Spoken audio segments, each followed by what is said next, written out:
Hello student, welcome to Joyshree teaching class. এখন আমরা class 7-এ তৃতীয় পর্যায়ক্রমিক মূল্যায়ন 2024-এর ইংলিশ থেকে মডেল 11 সলভ করব। দেখো প্রথমে সিনটা দেখো কি রয়েছে। Anil's mother's memory was stored with an incredible amount of folklore. কি বলেছে? অনিলের মায়ের স্মৃতি পুরোপুরি ভর্তি ছিল ইনক্রেডিবল অ্যামাউন্ট অফ ফকলোর, মানে অগণিত সংখ্যায় তোমার ফকলোর মানে লোক যে গল্প তার দ্বারা।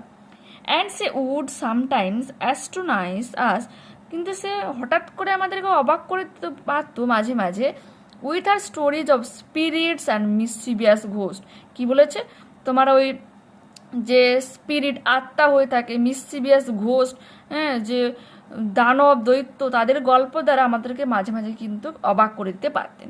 ওয়ান ইভিনিং, এক সন্ধেবেলা, when Anil's father was out of town, যখন অনিলের বাবা শহরের বাইরে ছিল, and Kamal and I had been invited to stay the night at Anil's upper storey flat in the বাজার। তখন কমলকে আমাকে ডাকা হয়েছিল ওর বাড়িতে থাকার জন্য, অনিলের বাড়িতে। কোথায় ছিল সেটা? বাজারের ঠিক আপার স্টোরি ফ্ল্যাট, ওখানে। His mother began to tell us about the various types of ghost she had known. ওর মা আমাদেরকে বিভিন্ন রকমের গল্প বলতো, যা মানে ভূতের গল্প বলতো, বিভিন্ন ধরনের, যা সে জানতো। Mulia, the maid servant, having just taken a bath, came out of the verandah with her hair loose. বলছে মুলিয়া, যে একজন ভৃত্য ছিল ওই বাড়ির, সে জাস্ট সানটা সেরে বারান্দাতে এসেছিল তার খোলা চুল নিয়ে। My girl, you ought not to leave your hair loose like that, said Anil's mother. অনিলের মা বলেছিল যে আমার বাচ্চা, হ্যাঁ, তোমার এরকমভাবে খোলা চুলে আসা উচিত হয়নি। It is better to tie and not in it, এর থেকে ভালো তুমি একটা গিট দিয়ে দাও। But I have not well it said Mulia. কিন্তু মুলিয়া কি বলেছিল যে আমি তো তেমনভাবে এখানে তেল ইউজ করিনি, মাখিনি। Never mind, but you should not leave your hair loose toward sunset. বলছে যে সন্ধ্যা নেমে আসার পর বা সূর্য অস্ত যাওয়ার পর এরকমভাবে কিন্তু তোমার খোলা চুলে রাখা উচিত নয়। There are spirits called jinns who are attracted by long hair. কি বলেছে? এখানে কিছু দৈত্য রয়েছে যে, মানে জিনস, তার নাম হচ্ছে জিন, যে স্পিরিট রয়েছে, আত্মা রয়েছে বলতে পারো, who are attracted by long hair, যে হচ্ছে লম্বা চুল দ্বারা আকৃষ্ট হয়, and pretty black eyes like yours, এবং তোমার মতো ওই কালো চোখ দিয়ে, সুন্দর চোখ দ্বারাও কিন্তু সে আকৃষ্ট হয়। They may be tempted to carry you away, সে কিন্তু তোমাকে তুলেও নিয়ে চলে যেতে পারে। How ড্রিডফুল, exclaimed Mulia. মুলিয়া বলল, বাবা কি সাহস রে। Hurry trying are not in her hair, তার চুলে গিট বাঁধতে বাঁধতে, and going indoors to be on the safe side, এবং নিরাপদ জায়গাতে সে ভিতরে চলে গিয়েছিল। Kamal and Anil and I sat on a staring coat facing Anil's mother, এবং কামল, অনিল এবং আমি বসেছিলাম অনিলের মায়ের দিকে মুখ করে। Who sat on another coat, যে অন্য কাটে বসেছিল। She was not much older than 32, তার বয়স 32-এর বেশি নয়। And often been mistaken for Anil's elder sister, মাঝে মাঝে তো আমরা ভুল করেই বসছি যে এটা অনিলের বড় বোন বলে। ঠিক আছে? Complete the following sentences with information from the text the above passage has been taken from. এই যে উপরিক্ত যে তোমার প্যাসেজটা নেওয়া হয়েছে, কোথা থেকে নেওয়া হয়েছে? From the short story named ghost on the verandah. দেখো এই নামটা কিন্তু আমি তোমাদের টেক্সট বুক থেকেই নিয়েছি, যে শর্ট স্টোরি যার নাম হচ্ছে ঘোস্ট অন দ্য ব্যারান্দা, তার থেকে কিন্তু নেওয়া হয়েছে। Anil's mother would of astonish others with, অনিলের মা প্রায়শই আমাদের হতবাক করে দিতে পারতেন with R stories of spirit and mischievous ghost, তার স্পিরিট এবং মিসচিভিয়াস ঘোস্টের যে বিভিন্ন গল্পগুলি রয়েছে তার দ্বারা। ঠিক আছে? পরের প্রশ্ন কি রয়েছে? The narrator and Kamal had been invited to, narrator এবং কামালকে আমন্ত্রিত জানানো হয়েছিল stay the night at Anil's upper story flat in the bazaar, বাজারে যে উপরে যে ফ্ল্যাটটা রয়েছে সেখানে অনিলের সাথে রাত কাটানোর জন্য আমন্ত্রণ জানানো হয়েছিল। তারপর কি বলেছে? Mulia went indoors to be on the safe side, Mulia ভিতরে প্রবেশ করেছিল নিরাপদ জায়গাতে। Fill in the blanks, fill in the following chart with information from the text. দেখো একটা সাইডে তোমার এফেক্ট রয়েছে, তোমাকে কজ লিখতে হবে, আর কোথাও কজ লেখা রয়েছে তোমাকে এফেক্ট লিখতে হবে। এফেক্ট মানে কি ফলাফল বা যা প্রভাব পড়েছিল, ঠিক আছে। Kamal and the author had been invited to Anil's house. কামালকে এবং আর্থারকে তোমার আমন্ত্রণ জানানো হয়েছিল কিসের জন্য, ঠিক আছে, two stay the night at Anil's upper store flat in the বাজার। অনিলের আপার স্টোরে যে বাজারের উপর যে ফ্ল্যাটটা রয়েছে সেখানে থাকার জন্য আমন্ত্রণ জানানো হয়েছিল। এরপর কি বলেছে তোমার, Anil's mother told Mulia that jeans are attracted by long hair and pretty black eyes. অনিলের মা মুলিয়াকে বলেছিল যে জিনরা লম্বা চুল এবং সুন্দর কালো চোখ দ্বারা কিন্তু আকৃষ্ট হয়। Effect, Mulia hurriedly tying a knot in her hair and going indoors to be on the safe side. Mulia তাড়াহুড়ো করে তার চুলে একটা নট দেয়, গিট বাঁধে এবং সে ঘরের ভিতরে নিরাপদ জায়গাতে চলে যায়, ঠিক আছে। তারপরে কি বলেছে যে কজ তোমাকে লিখতে বলা হয়েছে আর এফেক্ট তোমার দেওয়া রয়েছে। Anil's mother had often been mistaken for Anil's elder sister. অনিলের মাকে বারবার ভুল করে বসতো অনিলের বড় বোন বলে। কারণটা কি? কারণটা এটাই, she are not much older than 32। বলছে 32 বেশি কিন্তু তার বয়স ছিল না, সেজন্য কিন্তু বারবার সে গুলিয়ে ফেলতো যে এটা অনিলের মা বলে না অনিলের দিদি, ঠিক আছে। এরপর রয়েছে তোমার আনসার দ্য ফলোইং কোশ্চেন, এই তো what was special about Anil's mother. অনিলের মায়ের ব্যাপারে স্পেশাল জিনিসটা কি ছিল, তোমরা এটা লিখবে যে শুরুতেই রয়েছে Anil's mother's memory was store with the incredible amount of folklore is would sometimes astonize us with her stories of spirit and mischievous ghost, ঠিক আছে। ওকে, এটা তোমরা লিখে নাও, that was special about Anil's mother, এটা বলে লিখবে। তারপরে কি বলেছে, who was Mulia. Mulia was the maid servant in Anil's house. অনিলের বাড়িতে মুলিয়া একজন মেড সার্ভেন্ট, ভৃত্য ছিলেন। Why did Anil's mother tell Mulia to tie a knot in her hair. কেন অনিলের মা মুলিয়াকে বলেছিল তার চুলে গিট বাঁধতে, কেন? Anil's mother told Mulia to tie a knot in her hair because, অনিলের মা যে মুলিয়াকে কি বলেছিল, নট মানে একটা গিট বাঁধতে চুলে, কারণ সে believed there were spirits called jinns who were attracted by long hair and pretty black eyes like Mulia's. কি বলেছিল, বলে এখানে কিছু জিন্স রয়েছে যে হচ্ছে তোমার লম্বা চুল আর যে সুন্দর কালো চোখ দ্বারা, যার মুলিয়ার মতো যে সুন্দর চোখ আর চুল দ্বারা আকৃষ্ট হতে পারে, they might be carry her away, তারা অবশ্যই তাকে তুলেও নিয়ে চলে যেতে পারে। নেক্সট প্রশ্ন আমাদের কি রয়েছে, according to Anil's mother who may be tempted to carry Mulia away. কে মুলিয়াকে তুলে নিয়ে যেতে পারে? According to Anil's mother there are spirit called jinn, এখানে জিন নামক স্পিরিটস রয়েছে, who may be tempted to carry Mulia, তারাই কিন্তু তোমার মুলিয়াকে নিয়ে যেতে পারে। পরের দেখো কি রয়েছে, পরে রয়েছে আমাদের একটা poem, let the blow fall soon or late. যা হবার তা শীঘ্র হোক বা দেরিতে হোক, আমার যা আঘাত আসার আসুক, let what will be over me, যা আমার উপর প্রভাব ফেলবে সব পড়ুক।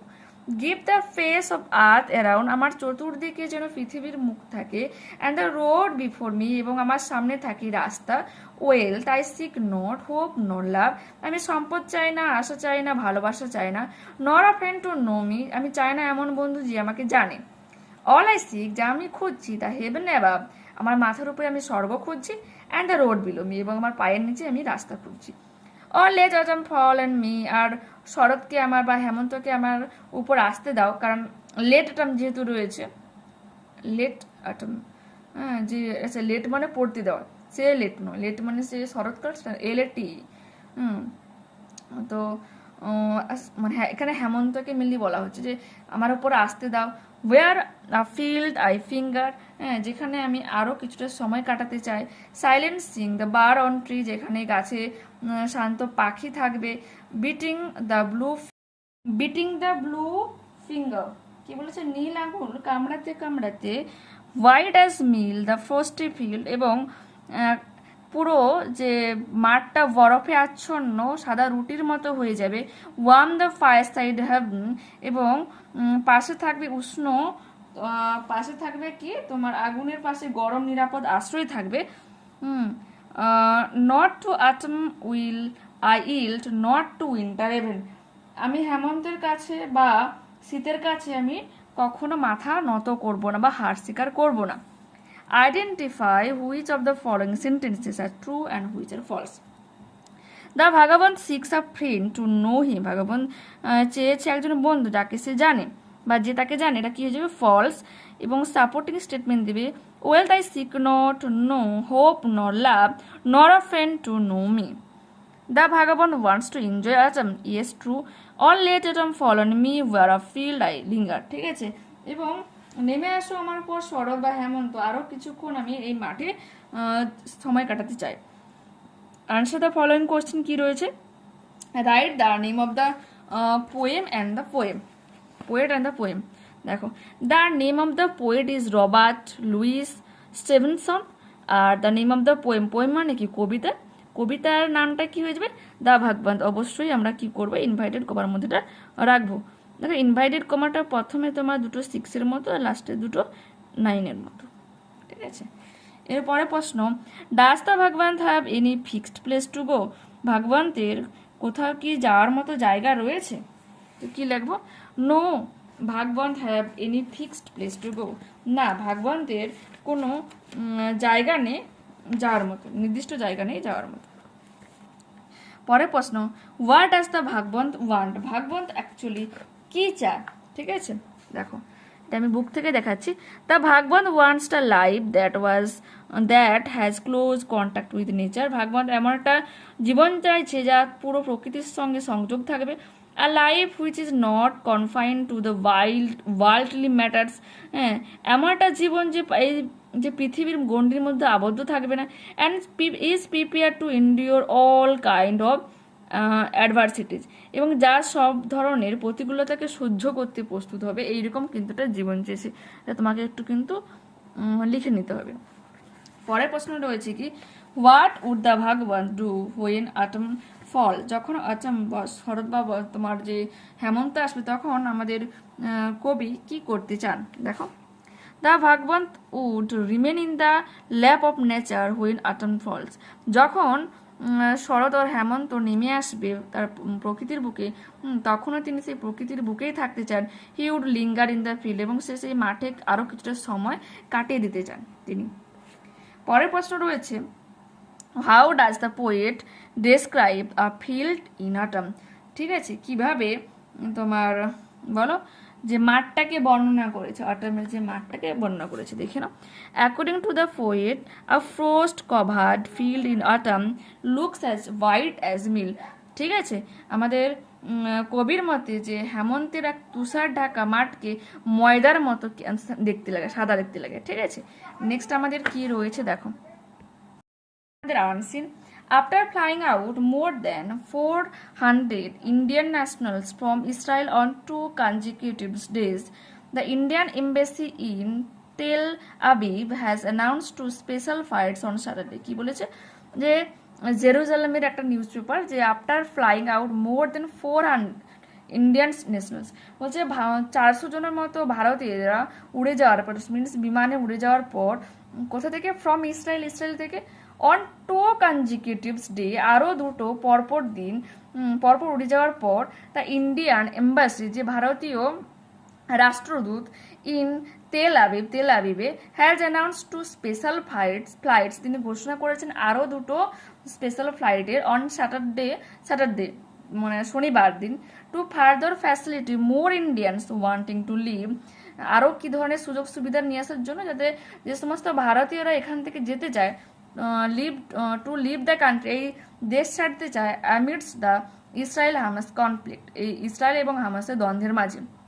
The special flights are part of operation Ajay launched on October 12 to facilitate the return of those Indian nationals, কি বলেছে যে the special flights are part, এই যে স্পেশাল ফ্লাইটসগুলো এটা কিন্তু সবসময় কিন্তু এই ফ্লাইটসগুলো চলে না, অপারেশন অজয়ের দ্বারা এটা লঞ্চ করা হয় কত October 12-তে, ঠিক আছে। এবং কি ফ্যাসিলিটি নিয়ে এসেছে এটা, সেই সমস্ত ভারতীয়রা হু উইজ টু রিটার্ন হোম, যারা বাড়ি ফিরতে চায়, following the Brazil attacks on Israel towns, যে ইসরায়েল শহরের উপর যে নৃশংসভাবে নিষ্ঠুরভাবে যে তোমার যে অ্যাটাক করা হয়েছে, আক্রমণ করা হয়েছে বাই হ্যামাস মিলিটেন্টস ফ্রম গাজার মিলিটেন্টসদের দ্বারা অন অক্টোবর 7ই October, triggering fresh tensions in the religions, ধর্মে যে এই ধরনের চিন্তা বা আবেগ থেকে মুক্তি পাওয়ার জন্য যারা ওখান থেকে বেরিয়ে আসতে চায় তাদের জন্য কিন্তু এই ব্যবস্থাটা নেওয়া হয়েছিল। The first flight is expected to leave, প্রথম যে তোমার ফ্লাইটটা ছিল এটা ছাড়া হওয়ার এক্সপেক্টেড টাইম বলে দিয়েছে 5টার সময় অ্যাট 5 PM, বিকেল 5টা বা সন্ধ্যে 5টা বলতে পারো লোকাল টাইম, স্থানীয় সময় অনুসারে, অ্যান্ড ক্যান ক্যারি 230 প্যাসেঞ্জার্স, এবং ওই যে ফ্লাইটটা 230 জন প্যাসেঞ্জারকে ক্যারি করতে পারে। The second flight is scheduled at 11 PM local time, এবং পরবর্তী যে ফ্লাইটটা সেটা ছিল 11টার সময়, অ্যান্ড ক্যান ক্যারি 330 প্যাসেঞ্জার, এবং 330 জন প্যাসেঞ্জারের মতো বহন করতে পারে। The embassy has been working round the clock to facilitate all our citizens in Israel. কি বলেছে যে এম্বাসি ছিল, যে রাষ্ট্রদূত ছিলেন, তিনি অনবরত কাজ করে যাচ্ছিলেন ঘড়ি ধরে, two facilitate all our citizens in Israel, ইসরায়েলের সিটিজেন্সদের প্রতি, হু উইশ টু লিভ, যারা এখান থেকে তোমার যেতে চায় আর কি। We have reached out to students, caregivers and business people, এবং আমরা আহ্বান জানিয়েছিলাম ছাত্র সমাজকে, যত্নশীল যে বিজনেসম্যান তাদেরকে। Some of them are actually working with us as volunteer, এবং তাদের মধ্যে কেউ কেউ তো পুরো সাহায্যকারী কর্মী হিসাবে কিন্তু আমাদেরকে সাহায্য করছিল। We urge everyone to remain calm, আমরা প্রত্যেকে কি বলেছিলাম, আমরা বলেছিলাম যে তোমরা শান্ত থাকো। Ambassador Sanjeev senior told PTI, যে অ্যাম্বাসেডর যে রাষ্ট্রদূত সঞ্জীব সিনিয়র, তিনি পিটিআইকে কথা কিন্তু বলেছিলেন। ঠিক আছে, দেখো কি রয়েছে, টিক দ্য কারেক্ট অল্টারনেটিভস।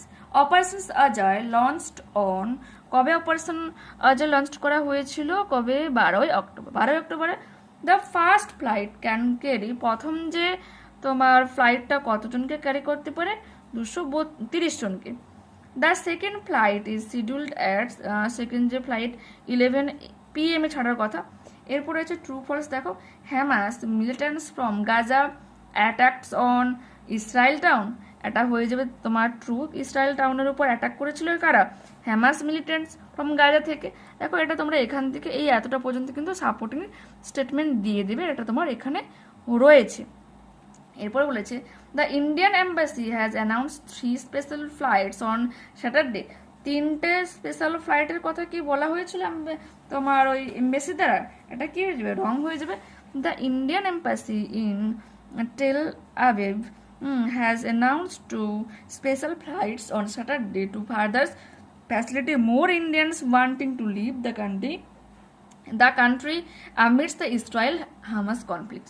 বলছে যে তোমার তেল আভিভের যে মানে ইন্ডিয়ান এম্বাসি ছিলেন, তিনি কি বলেছিলেন, যে তিনি ঘোষণা করেছিলেন যে স্যাটারডে মানে শনিবার, যে আরও বেশি সুযোগ সুবিধা যাতে পায় ভারতীয়রা, যারা এই ইসরায়েল এবং হ্যামাসের যে কনফ্লিক্ট চলছে, মানে যে যুদ্ধ দাঙ্গা হাঙ্গামা চলছে, তারা মাঝে হাতে তারা ভালোভাবে ওই দেশ থেকে বেরিয়ে আসতে পারে। ঠিক আছে, নেক্সট আমাদের কি বলেছে, the Indian embassy has announced, এটা তো হলো, the embassy has been working during the day, সারা দিন ধরে কাজ করছিল, ইয়েস ট্রু হয়ে যাবে। The embassy has been working around the clock to facilitate all over citizens in Israel who wish to leave. ঠিক আছে, এটা লিখবে যে এম্বাসি যে সারা দিন রাত ধরে ঘড়ি ধরেই তোমার করেই যাচ্ছিল, অনবরত কাজ করে যাচ্ছিল, যারা যে সমস্ত আমাদের সিটিজেন্সরা ওখান থেকে বেরিয়ে আসতে চায় ওই দেশ থেকে। ঠিক আছে, নেক্সট আমাদের কি কোশ্চেন রয়েছে, দেখো what has the Indian embassy announced, Indian embassy কি ঘোষণা করেছিল। The Indian embassy has announced in Tel Aviv the Indian embassy has announced in Tel Aviv, এটা একটু কাটবে, অলরেডি যেহেতু ওটা বলে দিয়েছে। 2 special flights on Saturday to further facilitate more Indians wanting to leave the country amidst, বারবার এই জিনিসটা আসছে, তো ওনারা ওটা কিন্তু লিখবে। এরপর রয়েছে according to Sanjeev Sinha who are actually working with them as volunteers, কারা অ্যাকচুয়ালি ভাবে কাজ করছিল তাদের সাথে ভলান্টিয়ার হিসাবে। দেখে না এটা কি লিখবো আমরা, according to Sanjeev Sinha some students, তারপরে যে caregivers and business people are actually working with them as volunteers, যেটা আমরা এখনই পড়লাম যে এখানে কিছুজন ছিল এবং তাদের মধ্যে কিছুজন অ্যাকচুয়ালি তারা ভলান্টিয়ার হিসেবে কাজ করতো। কাজ করেছিল, ঠিক আছে। Who is the ambassadors of India to Israel, ইসরায়েলে ভারতীয় রাজদূত কে ছিল, রাষ্ট্রদূতকে? Sanjeev Sinha is the ambassadors of India to Israel, ঠিক আছে। রাষ্ট্রদূত এরকম তোমার প্রত্যেকটা দেশে হচ্ছে রাষ্ট্রদূত থাকে এবং আলাদা আলাদা কান্ট্রির জন্য যারা হচ্ছে ওই দেশের সাথে তোমার বৈদেশিক যে সম্পর্ক, যে কূটনীতির যে ব্যবস্থাগুলো ওই দিকগুলো কিন্তু একটু ভালোভাবে দেখে, ঠিক আছে। তারপরে কি রয়েছে আমাদের সিনোনিম বের করতে বলা হয়েছে, বোল্ড অ্যান্ড উইথাউট সেম, নির্লজ্জতা, লজ্জাহীন বলেছে, তো ব্রাজেন হয়ে যাবে নির্লজ্জ। All day and all night হয়ে যাবে রাউন্ড দ্য ক্লক, সারা দিন রাত ধরে রাউন্ড দ্য ক্লক, ঠিক আছে। ট্রাই আর্নেস্টলি, আর্জ হয়ে যাবে, ওকে ওকে। আচ্ছা আচ্ছা, এটা কি না তোমরা সাপোর্টিং স্টেটমেন্ট তোমরা এটা যে দিয়েছো না, এই যে এই পোর্শনটা দেখো, এটা কিন্তু ফলস দেবে, ঠিক আছে, বলে দিই একবার, ফলস দেবে। বিকজ এখানে বলেছে যে তোমার রাউন্ড দ্য ক্লক মিনস কিন্তু সারা দিন রাত ধরে, আর এখানে শুধু বলেছে ডিউরিং দ্য ডে, সেজন্য কিন্তু এটা ফলস হয়ে যাবে, ওকে। এরপর আমরা গ্রামার অ্যান্ড ভোকাবুলারিগুলো করে নেবো, দেখে নাও। Presently villain came out of his heart with a bundle on his head, তার মাথায় একটা বোঝা নিয়ে ভিলান কিন্তু বর্তমান তার কুটি থেকে বেরিয়ে এসেছিল। fill in the blanks with choosing the correct words from the verbs, কি হয়ে যাবে? Rohit as well as his playmate is smart, Rohit তার প্লেমেটের মতো স্মার্ট, রোহিতকে এখানে রিপ্রেজেন্ট করা হয়েছে থার্ড পার্সনের সিঙ্গুলার, সেজন্য কিন্তু এটা ইজ হয়ে গেল, ঠিক আছে। ল অ্যান্ড অর্ডার, দেখো এটা কিন্তু একটাই phrase, law and order restore, সংরক্ষিত রয়েছে বা থাকে, ওয়ার হয়ে যাবে, সরি, ল অ্যান্ড অর্ডার যেহেতু রয়েছে এবং এটা সিঙ্গুলার হিসেবে ইউজ করা হয়েছে, তো ওয়াজ দেবে, ঠিক আছে, একটাই কিন্তু এটা phrase. fill in the blanks by choosing the correct homophones, homophones মানে একই রকমই কিন্তু শুনতে লাগে কিন্তু তাদের বানানগুলো আলাদা। how do you feel now, কিরকম তুমি অনুভব করছো, FELL, ফিল মানে অনুভব করা। Plants are sensitive to heat, তাপে কিন্তু অনেকটাই সংবেদনশীল হয়ে থাকে গাছেরা, হিট হয়ে যাবে HEAT। এরপর রয়েছে মোডাল ইউজ করতে বলা হয়েছে, you must do your duty, তুমি অবশ্যই তোমার ডিউটিটা পালন করো। ইউ শুড বি পাংচুয়াল, তোমার অনেকটাই কি নম্রভদ্র হওয়া উচিত, শুড। এরপর রয়েছে feel in the blanks with appropriate possessive pronounce, দেখো এখানে লিস্টে দেওয়া রয়েছে, তোমরা লিখে নেবে চট জলদি। We have bought out earring, আমরা we have bought our earrings, আমরা হচ্ছে আমাদের ইয়ারিংসগুলো কিনে নিয়েছি। The tiger is licking its paw, বাঘটি তার থাবা চাটছে। আই ফাউন্ড হিজ পেন, আমি তার পেনটা খুঁজে পেয়েছি, but I could not find mine, কিন্তু আমি আমারটা খুঁজে পাইনি। ইউর ফটোজ আর গুড, তোমার যে মানে ছবিগুলো ভালো, দেয়ার আর টেরিবল, তাদেরগুলো তো পুরো ভয়ঙ্কর, ঠিক আছে। অ্যাজ ডু অ্যাজ ডাইরেক্টেড দেখলাম। She threw away the withered flowers, withereds means হচ্ছে তোমার শুকিয়ে যাওয়া ফুল, শুকিয়ে যাওয়া ফুলগুলোকে সে ফেলে দিয়েছিল, তো এটা আমাদের অ্যাডভার্ব হয়ে যাবে, কোনটা হয়ে যাবে? Withered. He is there for unhappy, সে এখানে অসুখী ছিল, এখানে হয়ে যাবে অ্যাডভার্ব, এটা হয়ে যাবে। মাই বুক হ্যাজ বিন স্টোলেন, একটা তোমার কি দেওয়া রয়েছে, ভয়েস সেন্স দেওয়া রয়েছে, তোমাকে এটা বলে দেয়, তোমাদের এটা রয়েছে তোমার, এটা কিন্তু প্যাসিভ ভয়েসে অ্যাকচুয়ালি রয়েছে, তোমাকে এটা অ্যাক্টিভ ভয়েসে আনতে হবে। আর এখানে তোমার সাবজেক্টটা কিন্তু উজ্জ্ব রয়েছে, তো তোমাকে সাবজেক্টটা কিন্তু লিখে নিতে হবে। সামওয়ান হ্যাজ স্টোলেন মাই বুক, কেউ একজন আমার বইটা চুরি করে নিয়েছে, এরকমভাবে কিন্তু লিখতে হবে।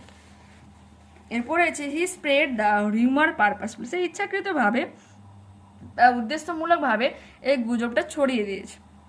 সিম্পল পাস্টে রয়েছে, তো আমাদের ফর্মুলা কি ছিল, তোমার অবজেক্টের সাবজেক্ট হিসেবে বসবে, ওয়াজ আর ওয়্যার দিয়ে ভাবে থার্ড ফর্ম বাই যোগে সাবজেক্টের অবজেক্ট হিসেবে বসবে। দেখো তো আমাদের কি হয়ে যাবে, the rumour was spread purposefully by him. Next 5 number question, you said he was reading, সে বলেছিল যে সে পড়ছিল, ঠিক আছে। আর আমরা কি জানি, তোমার যখন রিপোর্টেড যে স্পিচ, এটা তোমার রিপোর্টিং স্পিচ, হ্যাঁ, আর যা বলা হয়েছে সেটা রিপোর্টেড স্পিচ। রিপোর্টেড স্পিচ যখন তোমার পাস্ট কন্টিনিউয়াস টেন্সে থাকবে, তোমাকে কিন্তু পাস্ট পারফেক্ট কন্টিনিউয়াস টেন্সে কিন্তু চেঞ্জ করে নিতে হবে। আর আমরা কি লিখবো তাহলে, you said that he had been reading, হ্যাঁ, সে বলেছিল যে সে পড়াশোনা করছিল, অনেকক্ষণ ধরে কন্টিনিউ বলতে পারো, ঠিক আছে। হ্যাড বিন দিয়ে ভার্বের সাথে আইএনজি থাকলে পাস্ট পারফেক্ট কন্টিনিউয়াস হয়ে থাকে, আমরা তো জানি। এরপর আছে father said oil floats on water, বাবা বলেছিল যে তেল জলে ভাসে। দেখো এই যে তেল জলে ভাসে, এটা এই নয় যে আগে ভাসতো বা এখন ভাসছে বা ভবিষ্যতে ভাসবে, তা তো নয়। এটা কিন্তু একটা চিরন্তন সত্য বাক্য, তাই কিন্তু যেমনভাবে বাক্য রয়েছে তেমনভাবে হয়ে যাবে, মিডিলে শুধু একটা দ্যাট অ্যাড হয়ে যাবে। Father said that oil floats on water, ঠিক আছে, এটা লিখবে। নেক্সট আমাদের প্রশ্ন রয়েছে positive degree. This is one of the laziest book, এটা তোমার কিসে রয়েছে, এটা রয়েছে তোমার সুপারলেটিভ ডিগ্রি, তোমাকে করতে হবে পজিটিভ ডিগ্রি, ঠিক আছে। দেখো ইজি, ইজিয়ার, ইজিয়েস্ট, এটা দ্বারা আমরা বুঝতে পারলাম যে এটা সুপারলেটিভ ডিগ্রি রয়েছে। তোমরা কি লিখবো, very few books are as easy as this book, কিছু অল্প পরিমাণে বই রয়েছে এত সহজ সরলভাবে এই বুকটার মতো। এরপরে কি রয়েছে, কম্পারেটিভ ডিগ্রিতে তোমাকে করতে হবে এবং এটাও রয়েছে সুপারলেটিভ ডিগ্রিতে। Bumrah is the fastest bowler in the Indian cricket team, ভারতীয় ক্রিকেট টিমে ব্রামরা সব থেকে দ্রুত বোলার, ঠিক আছে, দ্রুতগামী বোলার। কি লিখবো, Bumrah is more fast bowler in the Indian cricket team, ঠিক আছে, এটা আমরা লিখে নিব। এরপর আমাদের রয়েছে রাইটিং স্কিল। রাইটিং স্কিলে কি রয়েছে দেখো নেক্সট, আমি আমাদের সেই হেয়ার অ্যান্ড টর্টয়েজের যে স্টোরিটা রয়েছে ওটাই তোমাকে লিখতে বলেছি, দেখে নাও। তো আমরা ওটাই হেডলাইন দিয়ে দেবো, হেয়ার অ্যান্ড টর্টয়েজ বলে। তারপর এরকমভাবে লিখবো, there was a hare who bragged about his speed of running, এক খরগোশ ছিল যে সবসময় বড়াই কত তার জোরে দৌড়ানোর ব্যাপারে, দৌড়াতে পারার জন্য। He always teased the tortoise for its slow speed, সে সবসময় ব্যঙ্গ করতো কচ্ছপের ধীর গতিতার জন্য। One day the two of them ran a race, একদিন দুজনে দৌড়াচ্ছিল। After speeding up the hare saw the tortoise far behind, কিছুটা দ্রুত এগিয়ে যাওয়ার পর তোমার বলো খরগোশটা কি দেখেছিল, যে কচ্ছপ অনেকটা দূরে রয়েছে। He decided to take some rest but fell sleep, সে সিদ্ধান্ত নিয়েছিল কিছু সময় মানে বিশ্রাম নেবে, বাট সে ঘুমিয়ে পড়েছিল। After some time he woke up to find the tortoise much ahead of him, আর যখন তার ঘুম ভাঙে তখন সেই খরগোশটা কি দেখেছিল, যে কচ্ছপটা অনেকটা তার থেকে এগিয়ে গিয়েছে। He tried his best to cover the distance, সে প্রচুর চেষ্টা করেছিল সেই দূরত্বটাকে কভার করার জন্য, বাট ওয়াজ ফার বিহাইন্ড, কিন্তু সে অনেকটাই কি পিছনে ছিল। The slow but steady tortoise became the winner, ধীরগতি সম্পন্ন অথচ স্থির যে কচ্ছপটি সেই জিতে গেল। Moral, slow but steady wins the race, ধীর স্থির অথচ দৃঢ় ব্যক্তিরা সাফল্য লাভ করে, ঠিক আছে। তুমি নম্রভদ্রভাবে স্থিরভাবে দৃঢ়ভাবে যদি কোনো কাজ করো তো তুমি অবশ্যই সেখানে সাকসেস পাবে। নেক্সট আমাদের রয়েছে স্বামী বিবেকানন্দের মানে নিয়ে একটা তোমাকে প্যারাগ্রাফ লিখতে বলা হয়েছে, তো দেখে নাও, ওটা তোমাদের বলে দিই। Swami Vivekananda was a monk with a patriotic spirit, একজন কি ছিলেন, মঙ্ক ছিলেন, সন্ন্যাসী ছিলেন বলতে পারো, এবং তার মধ্যে দেশাত্মবোধক ব্যাপারটাও ছিল। He was born at Simla in north Kolkata, উত্তর কলকাতার সিমলাতে অন 12 জানুয়ারি 1863, 1863 সালে 12 জানুয়ারি তিনি জন্মগ্রহণ করেছিলেন। His early name was Bile and Narendranath, তার পূর্ব নাম ছিল বিলে এবং Narendranath. He was restless and spirited from his boyhood, ছোটবেলা থেকে এসে খুব কিন্তু মানে অবিশ্রান্ত এবং স্পিরিটেড পার্সন ছিলেন, আধ্যাত্মিক ছিলেন। He did his degree from a college now known as the Scottish church college, Kolkata. তিনি একটা কলেজ থেকে পড়াশোনা মানে বিশ্ববিদ্যালয় মানে থেকে পড়াশোনা করেছিলেন, এবং তার নাম কি রয়েছে, তার নাম রয়েছে তোমার মানে মহাবিদ্যালয় থেকে এক কথায়, এবং তার নাম রয়েছে তোমার স্কটিশ চার্চ কলেজ, বর্তমানে যেটা কলকাতাতে রয়েছে। This time he met Ramakrishna at Dakshineswar, ওই সময় তিনি দক্ষিণেশ্বরে রামকৃষ্ণ সাথে সাক্ষাৎকার করেছিলেন। The meeting brought a change in his life, এবং এই সাক্ষাৎকার জীবনকে তার পুরো জীবনটাকেই বদলে দিয়েছিল। হি বিকেম আ মঙ্ক, এবং তিনি একজন সন্ন্যাসী হয়েছিলেন। And took the name Vivekananda, এবং বিবেকানন্দ নাম ধারণ করেন। He travelled all over India on foot, পায়ে হেঁটে তিনি সারা ভারত ঘুরেছেন। His speech at Chicago made Hinduism known to the world, এবং হিন্দুত্বের প্রতি তিনি যে ভাষণ দিয়েছিলেন শিকাগোতে, তার সেই স্পিচটা কিন্তু সারা পৃথিবীতে ছড়িয়ে যায়। He founded the Ramakrishna mission, তিনি রামকৃষ্ণ মিশন প্রতিষ্ঠা করেছিলেন। অ্যান্ড মুট অ্যাট বেলুর, এবং বেলুর একটা মঠ স্থাপন করেছিলেন। He was the man of letters, হ্যাঁ, তিনি হচ্ছে একজন বলো শ্রেষ্ঠ এবং একজন আদর্শ মানুষ ছিলেন। His works inspires the youth of India, এবং তার যে কাজ সারা ভারতের সমস্ত যুব সমাজকে অনুপ্রাণিত করেছিল। He passed away on July 4, 1902 at the age of 39 only. 1902 সালের 39 বছর বয়সে, মানে 4 জুলাই 1902 সালে তিনি মারা গিয়েছিলেন। So it is said whom the gods love the young. হ্যাঁ, তাই এই কারণে বলা হয়ে থাকে যে যাকে ভগবান ভালোবাসেন তিনি খুব তাড়াতাড়ি মারা যান। ঠিক আছে, তো এটা থাক, নেক্সট ক্লাসে আবারও দেখা হচ্ছে। যারা চ্যানেলে নতুন হচ্ছে অবশ্যই চ্যানেলটাকে সাবস্ক্রাইব করবে, আর একটু বেশি বেশি করে বন্ধুদের সাথে যদি তোমরা শেয়ার করো তো আমিও একটু উপকৃত। ওকে, বাই।